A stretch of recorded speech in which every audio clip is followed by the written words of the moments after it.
बिस्मिल्लाहिर्रहमानिर्रहीम। तो हमारे पास लीनियर अलजेब्रा में थ्योरी रिलेटेड लास्ट टॉपिक जो है ना क्रेमर रूल्स है। इसके हम आज जस्ट थ्योरी पढ़ेंगे और उसके बाद हम वन बाय वन क्वेश्चन और जो थ्योरी हमने पढ़े थे उसके क्वेश्चन हम करेंगे। यानी उसके साथ जो क्वेश्चन लिखे हैं ना, दो तीन क्वेश्चन हर थ्योरी रिलेटेड जो टॉपिक मैंने पढ़े ना उस पर मैं करूँगा। फर्स्ट मेरे पास जो है ना आज मेरे पास जो है ना क्रेमर रूल्स है। देखो, क्रेमर रूल्स का डिफिनेशन फर्स्ट आप थोड़ा सा जान ले। Cramer method solve n linear equation, ये हमें हमेशा हमारे पास लीनियर इक्वेशन में होगा। लीनियर इक्वेशन का मतलब है कि इसमें एक्स वाई जेड यानी वेरिएबल इसके साथ होगा, न्यूमेरिकल के साथ वेरिएबल भी होगा। सही है। सेकंड, ये हमेशा जो है ना डिटर्मिनेंट्स में फॉर्म में होगा, यानी डिटर्मिनेंट्स हम निकाल सकेंगे। और डिटर्मिनेंट जो है ना वो नॉन जीरो होगा, यानी डिटर्मिनेंट हमेशा नॉन जीरो नहीं होगा।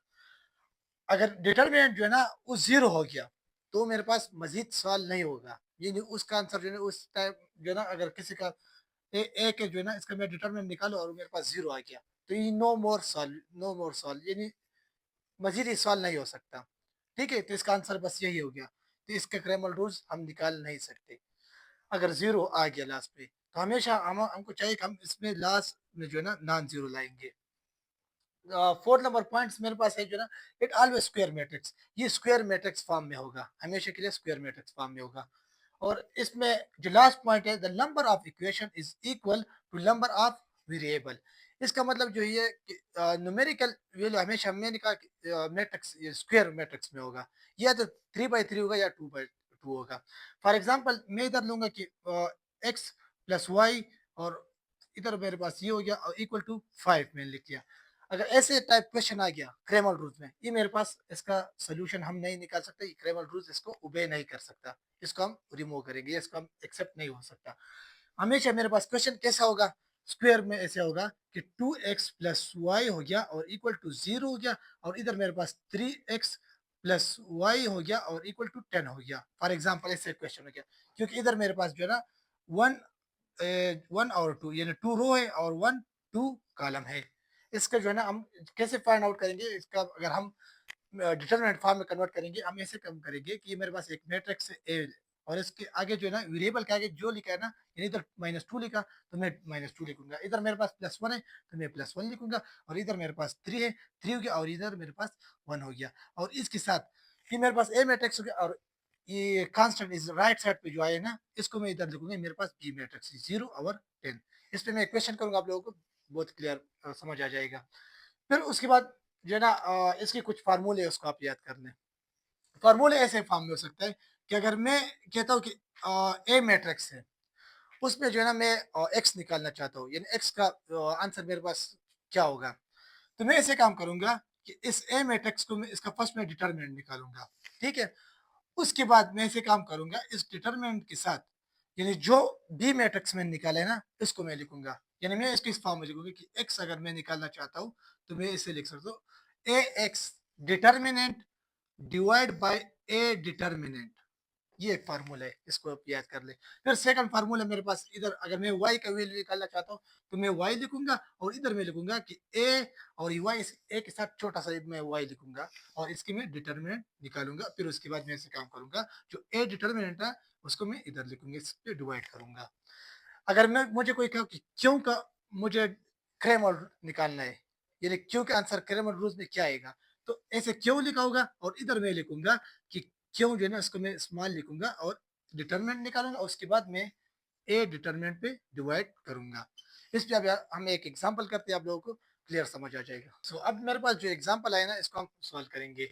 देखो, फर्स्ट एग्जांपल में मैं ऐसे काम करूंगा, इस जो न्यूमेरिकल वैल्यू ना इसको मैं निकालूंगा और इसको मैं ए मैट्रिक्स का नाम दे दूंगा, और जो वेरिएबल है ना इसको मैं एक्स मैट्रिक्स का नाम दे दूंगा, और जो राइट साइड पे लिखे ना न्यूमेरिक इसको मैं बी मैट्रिक्स का नाम दे दूंगा। जस्ट फर्स्ट मेरे पास मैं इसे लिख सकता हूँ कि मेरे पास जो ए मैट्रिक्स है ना, एक्स के आगे कौन सा 3 है तो मैं 3 लिखूंगा, +3 हो गया। फिर उसके बाद बीच में थोड़ा सा स्पेस, मैं एक मैट्रिक्स बनाना चाहता हूँ, बीच में मैं स्पेस छोड़ूंगा, और उसके बाद ये वाई के आगे कौन सा है 2 है, -2 तो मैं इधर -2 लिखूंगा। फिर उसके बाद मैं ऐसे काम करूंगा, इधर एक्स के आगे कौन सा चीज है 2 -2 है तो मैं इधर -2 लिखूंगा, तो मेरे पास -2 हो गया, और वाई के आगे मेरे पास 3 है तो मैं 3 लिखूंगा। अभी मैं ऐसे काम करूंगा, इसके साथ जो राइट साइड पे जो लिखा है 1 और 2 इसको में लिखूंगा, यानी इधर मैं लिखूंगा, ये मेरे पास 1 हो गया और 2, और इसको मैं बी मैट्रिक्स का नाम दे दूंगा। सही है। फिर उसके बाद मैं ऐसे काम करूंगा, एक्स मैट्रिक्स कौन सा होगा मेरे पास, जो एक्स है इस वेरिएबल इस इक्वेशन में एक्स है, और दूसरा कौन सा है, वाई है, तो मैं इधर वाई ले लूंगा। और इस पे मैं ऐसे काम करूंगा, फर्स्ट मुझे चाहिए कि डिटर्मिनेंट चाहिए, यानी फार्मूला कौन सा था, देखो फार्मूला ये था कि एक्स मेरे पास बराबर है A X determinant divide by A determinant. इस फार्मूले को आप रटा करें, बहुत ज्यादा लाजमी है। अब मैं ऐसे काम करूंगा, फर्स्ट ये काम करूंगा कि ए डिटर्मिनेंट निकालूंगा। ए डिटर्मिनेंट मैं कैसे निकालूंगा कि ए लिखूंगा, और ये जो मैट्रिक्स मुझे दिया ना, इसको मैं मॉडुलस फॉर्म में लिखूंगा, यानी मॉडुलस फॉर्म का मतलब कि डिटर्मिनेंट कन्वर्ट में हो गया। इसको मैं एक लाइन ऐसे ड्रा करूंगा, और फिर मैं 3 ये -2 हो गया, और इधर भी मेरे पास -2 और 3 हो गया, एक लाइन में ऐसे ड्रा करूंगा। अभी मैं ऐसे काम करूंगा कि इसको ये ना जो मेन डायगोनल पे जो एलिमेंट्स पड़े ना, आपस में मल्टीप्लाई करूंगा, और जो मेन डायगोनल की अपोजिट है ना, इसको मैं आपस में मल्टीप्लाई करूंगा, और बीच में माइनस का फार्मूला यानी माइनस लगाऊंगा। इधर मैं ऐसे काम करूंगा कि 3 × 3 ये मेरे पास हो गया 9, तो इधर मैं 9 लिखूंगा, और बीच में माइनस हमेशा होगा। इधर देखो 2 × 2 और बीच में इन दोनों के साथ माइनस माइनस है, तो ये क्या हो जाएगा, प्लस हो जाएगा, +4 हो गया। अभी देखो माइनस ये हो गया 9, और प्लस माइनस माइनस हो गया, इधर मैं इसको इस तरह लिख सकता हूँ। इसका आंसर मेरे पास आएगा 5, यानी मुझे पता चल गया कि ए डिटर्मिनेंट जो है ना, वो बराबर है 5, और मैं इधर ही लिख सकता हूँ कि A determinant is not equal to 0। अगर नॉट इक्वल टू 0 ये मजीद सॉल्व हो सकता है, अगर ये इक्वल इधर 0 आता तो ये मजीद सॉल्व नहीं हो सकता। अभी मैं ऐसे काम करूंगा, दूसरा मेरे पास है कि इसको निकालो, ये ऊपर वाला, यानी ए एक्स डिटर्मिनेंट को निकालना होगा। इस मैट्रिक्स को मैं जस्ट इधर लिखूंगा कि मेरे पास ए एक्स डिटर्मिनेंट अपनी जगह हो गया।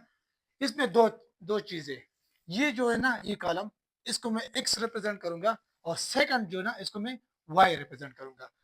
अगर इसमें इसकी जगह में 3 और 2 है एक्स की जगह, इसमें मैं बी मैट्रिक्स को पुट करूंगा।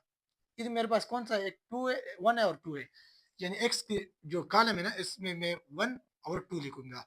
इधर मेरे पास हो गया 1 और 2 हो गया, और वाई का कॉलम में अपनी जगह लिखूंगा, इधर मेरे पास है -2 और दूसरे के 3 है, तो मैं इधर 3 लिखूंगा।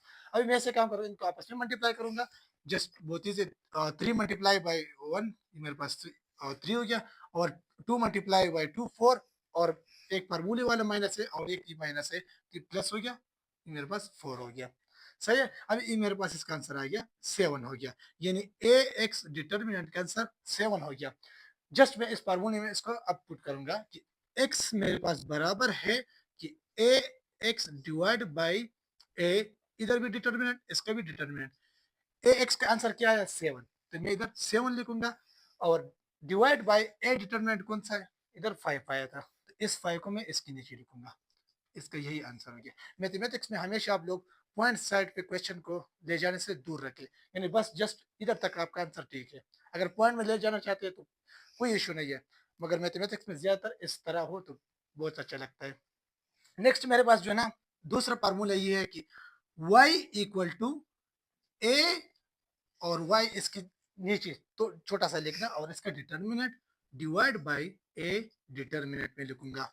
अभी मैं जस्ट ऐसे काम करूंगा कि ए डिटर्मिनेंट तो मैंने निकाल लिया, और इसको निकालूंगा, तो मैं इधर लिखूंगा कि ए और वाई डिटर्मिनेंट बराबर है मेरे पास, अभी जो 3 और 2, इसको मैं अपनी जगह लिखूंगा 3 - 2।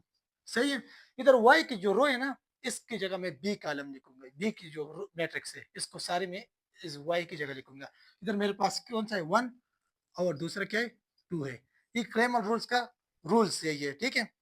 अभी मैं ऐसे काम करूंगा, इसको मैं आपस में मल्टीप्लाई करूंगा, 2 × 3 × 2 ये 6 हो गया, ठीक है। और ये मेरे पास कौन सा 2 × 1, और एक फार्मूले वाला माइनस है, और एक ही माइनस हो गया, तो ये +2 हो गया। इसका आंसर आ गया 6 + 2 8 हो गया। अभी जस्ट इसको मैं इस फार्मूले में पुट करना चाहता हूँ, देखो इधर मैं y लिखूंगा, y हो गया, और ए वाई मेरे पास कौन सा आंसर आया 8, 8 में लिखूंगा, और दूसरे के ए डिटरमिनेंट का आंसर क्या था 5 है, तो मैं इधर 5 लिखूंगा, तो ये इसका आंसर हो गया। सो ये हमारे पास जो है ना जस्ट शॉर्ट एग्जाम्पल था। और जो हमें मेजॉरिटी क्वेश्चन जो आते हैं ना वो 3 by 3 आते हैं, यानी इसका आर्डर 3 by 3 होता है। ठीक है। तो नेक्स्ट वीडियो में हम इंशाल्लाह जितनी भी हमने थ्योरी पढ़ी उसकी रिलेटेड हम क्वेश्चन करेंगे।